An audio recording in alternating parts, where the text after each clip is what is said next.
Hi everyone, this is Ms. Tom with another video about exponential functions. Today we're going to be doing 8.1.6, day 2. Luckily, there's no homework today, so don't worry about that, but we're going to get started right now. So, let's go ahead and talk about sequences versus function notation. So, first of all, I want to talk about what a sequence is. A sequence is where you have whole numbers that are the term numbers. It's like when you're in a race and you're counting, you go 0, 1, 2, 3.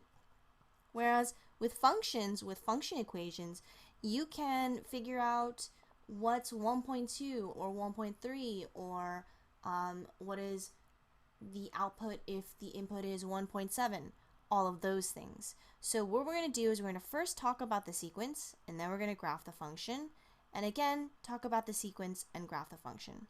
So first of all, what we'll notice is on the left hand side, it's going to tell you that you have arithmetic sequences. And whenever you see the word arithmetic, box that A and write adding. Because what are you doing when it's arithmetic? You're adding a constant growth amount each time. And also, when you're doing arithmetic equations, you should follow the linear equations that we know. And linear equations is equal to y is equal to mx plus b. If you remember, that's what linear equations are all about. So then now what we're going to do, I'm going to write that like plus a little bit better. There we go. Okay, so now what we're going to do is we're going to figure out what is the number that we're adding by each time. So if we look at 2 to the 5, that's adding by 3. And again, 5 to 8 is also adding by 3. So we're going to write down our equation, and our equation is y is equal to, we're going to write what is our growth? Our growth is 3 to x.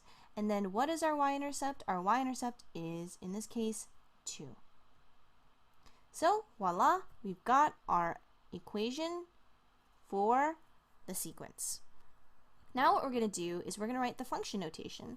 And function notation sounds tricky, but all it is the f of x. So instead of y, you just write f of x, and then you're going to write the 3, the x, and then plus a 2. So then now we're going to go ahead and graph that. Well, we're going to first look at our y-intercept, which is 2.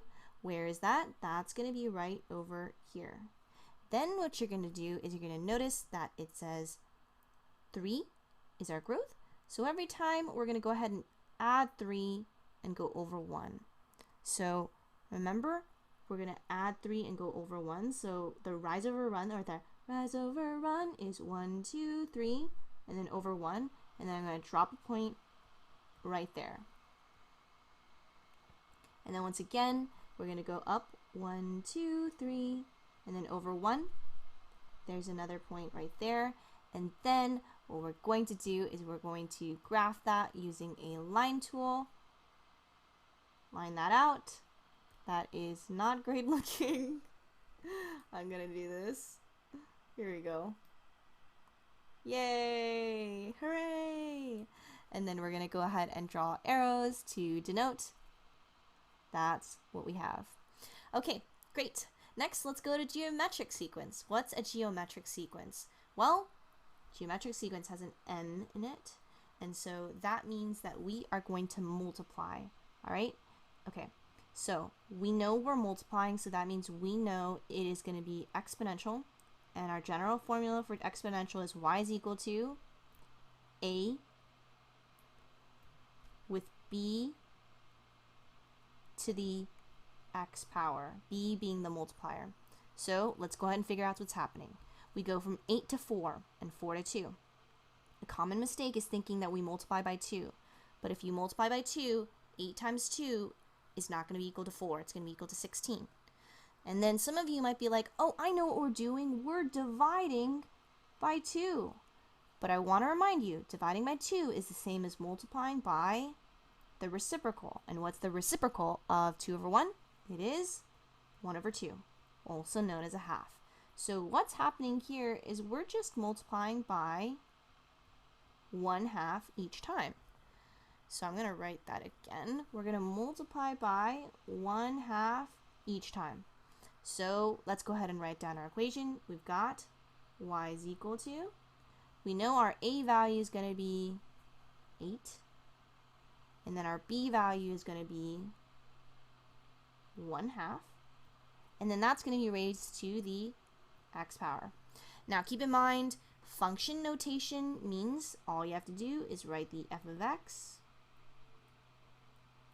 is equal to, what is our figure 0? It's 8.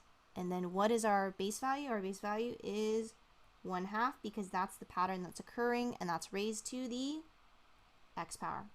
So then now we look at our graph and we see 0, 8. Where is 0, 8 located? That's our y-intercept, which is here. Then for figure 1, you're going to find out what's half of 8. Half of 8, that is 4. And again, I'm going to write that better. There we go. And then half of 4, that is 2. And half of 2, that is 1. And because you know it's a curve, what's going to be happening with this case, and I'm going to try to use a highlighter here, what's happening is that it's going to be curving, and it's going to be approaching this line, y equals 0, but it will not touch it. That's, if you guys remember, is known as a what? It's known as an asymptote. It's never going to touch that asymptote. So that's what we have as our graph. Very nice. Okay, now I know what you're thinking. What? How is this going to help me with real life, Miss Tom? Well, you're in luck. We've got a real life problem. So we're talking about termites. Termites are like these little bugs here that you see them circling right here. They destroy homes because they feed on wood, especially rotting wood. If you have rotting wood in your house, they're going to eat it. And they're going to multiply like crazy because their growth multiplies. So here's what we're going to do. Let's read the problem. So we've got 200 termites that populate Mr. Lin's home. Okay, so I know 200 is important, so I'm going to go ahead and just box that. Then it says a termite inspector tells Mr. Lin the number of termites will quadruple every week. Oh my gosh! And then you want to figure out how many termites will infest after 4 weeks. So now we got to figure out, okay, what's happening here? Well, first of all, it's really important to do these patterns because if someone tells you this, if an exterminator tells you this and you wait a couple of weeks, what's going to happen is you have to make the decision. Am I willing to deal with this many bugs in my home? Or do I want to take care of it now? So let's find out how it's going to be in 4 weeks. So first of all, we know if you start off with 200, that means at week 0, when you first discovered you had a problem, you had 200. So that's going to be our y-intercept, also known as a is equal to 200. The next thing is going to be figuring out the multiplier. And the multipliers is a little bit tricky in this situation because it says quadruple. What does quadruple mean? Well, double means times 2, triple means times 3, quadruple means times 4. So we know b is going to be equal to 4 in this case. And so the equation would be what? Well, we're going to go ahead and write it down. We're going to say y is equal to our a value, which is 200, times our b value, which is 4, and we're going to raise it to the x power. All right, so now we have to figure out after 4 weeks, what is occurring? So we go y is equal to 200, 4, and then we're going to figure out what does it mean when it says after 4 weeks. Well, we're going to substitute that x with 4. And so we know 4 times 4 times 4. If you're not sure what that is, you can use a calculator for that. Okay, I know it's 256, but let's just check what it is. Oh, it's 256. And then we're going to go ahead and multiply that by 200 because that's the starting amount. 51,200 is your answer. So we would say y is equal to 51,200. Okay, so we write 51,200. So why was this math important to do? Because now you know.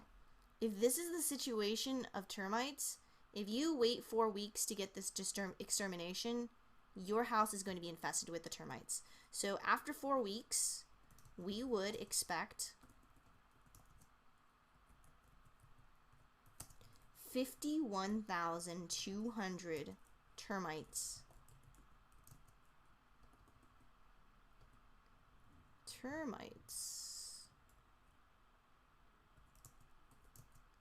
In the home. All right, so that's how many you expect. All right, everybody, thanks so much for watching, and I'll see you guys next time.